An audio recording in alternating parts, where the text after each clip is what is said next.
Now, this is sort of a challenge. I'd like to know, are there any amateur magicians or professionals, as a matter of fact, in the audience today? Let's see some hands. Oh, we've got a few here. Oh, I'm sorry. You were that close. I got the vibrations. I didn't know where they were coming from. Okay. I'm going to tell you, ladies and gentlemen of science, that I do this next demonstration just to make the magicians nuts. Because this is something that they have not solved. It's not on sale. It's not in any of the catalogs or anything like that, not in the instruction books, and I've never shown anyone how to do it. But it's a very simple demonstration, and it involves some mathematics. I'm sure you'll forgive me. These that I have in my hand here are what they call the ESP cards.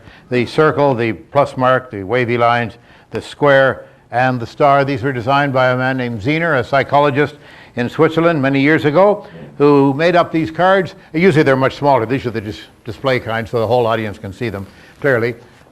He made these up for tests in psychology, particularly in parapsychology, to test ESP powers, of predictive powers and of reading powers, of telling what people were looking at. Now, I have also here a brown manila envelope, with a clasp on it this time. That's good. And a piece of black paper of photographic quality, which is quite opaque. And I'm going to take this whole works and I'm going to give it to someone here in the audience. Where is it? Well, I can give it to this starting gentleman right here, if you don't mind, would you? Okay. I want somebody sufficiently far away from me so I can't peek. Now, here's what I'd like you to do, sir. I'd like you to take the 5 cards and mix them. Now, I should say shuffle them, but it's very difficult with only 5 cards, you know. So just take them and face down, shuffle them up. So they're thoroughly mixed in such a way that you and people around you, that no one will know which card is which. When you've done that, let me know. Okay, that was quick. Now, I want you to take any 2 of them, keeping them all face down. Take any 2 of them and put the other 3 on the floor underneath your chair, face down. Done that?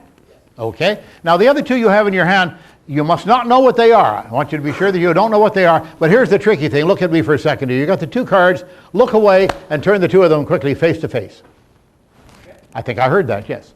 Okay. Take that little package of cards you have, that pair of cards, put them inside the piece of black paper. Just unfold it. Put them inside the piece of black paper. Okay. And take that little package and put it inside the envelope. And use, if you will, both the glue and the little seal. The glue is really nasty. I tried one of those previously. But glue the envelope and use the little catch on it as well, if you would. Okay. You got it? Okay, so it's all sealed up now. Now, make sure that when I approach your chair, I can't see the other cards that are underneath. Hold your legs in front of them or put something on top of them, because if I were able to see what they are, then I would know what the 2 in the envelope were, right? Okay? Now, let me have the envelope. I'll keep looking away from you. And make sure I don't fall off the stage here. There we go. Okay. Now, this we'll call the front of the envelope. This we'll call the back. This is a technical thing I want to get clear from the very beginning. All right.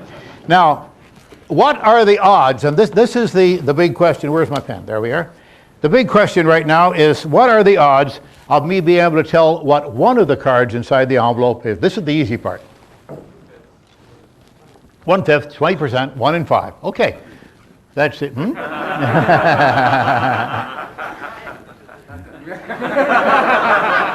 You suspect me of skullduggery? You're right. No, I don't know this gentleman. I haven't met you before. Am I correct, sir? That's correct. Okay. The chances of my finding out what one of the cards are correctly, that is 1 in 5. What are the chances of my finding out what 2 of them are?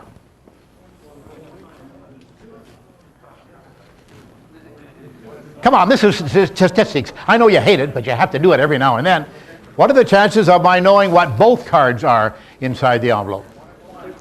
1 in 20. Okay, how did you get that? 1/5 times 1/4? Uh-huh. What are the chances of my knowing what the 2 cards are without knowing in what position they are, though? Think about this for just a second. For years, I was going around giving people the wrong figures.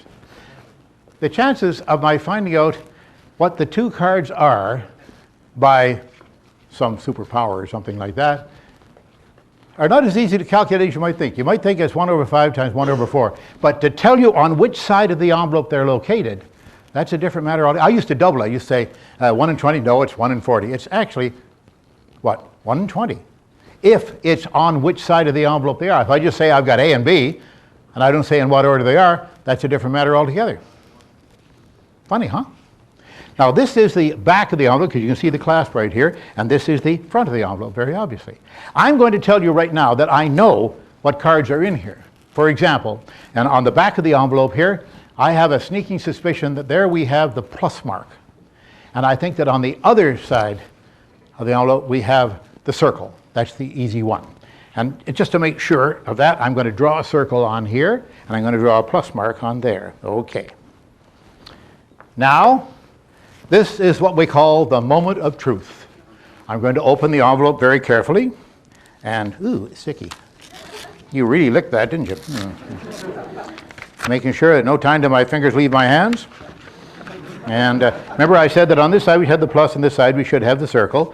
And let's just see how correct we are. And indeed, when I open up the piece of paper, we find that we do have. All right, want to take money on it? Let's put money on it. Who's going to bet me? Come on, let's get some calculations going here. You what? You see, he was right. When I asked, what are the chances of my guessing what these cards are, he said 100%. That was my line that I'm supposed to come out with at the end of it all, you see, after they had done all the calculations. Yes, the chances are 100% because this is a trick. Now, wait a minute. There's another possible solution here. I took the envelope from the gentleman like this, right? And I walked across here with it.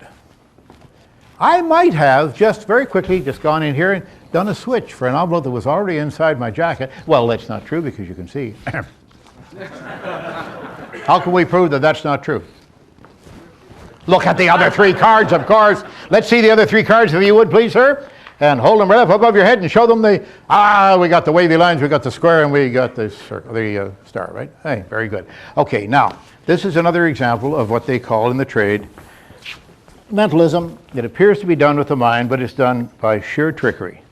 I have had solutions for this offered me by scientists to say, oh, there's a computer chip buried in the envelope, and there's a scanner inside there, little camera on the end of your finger here, and when you, oh, I've had every kind of solution offered me.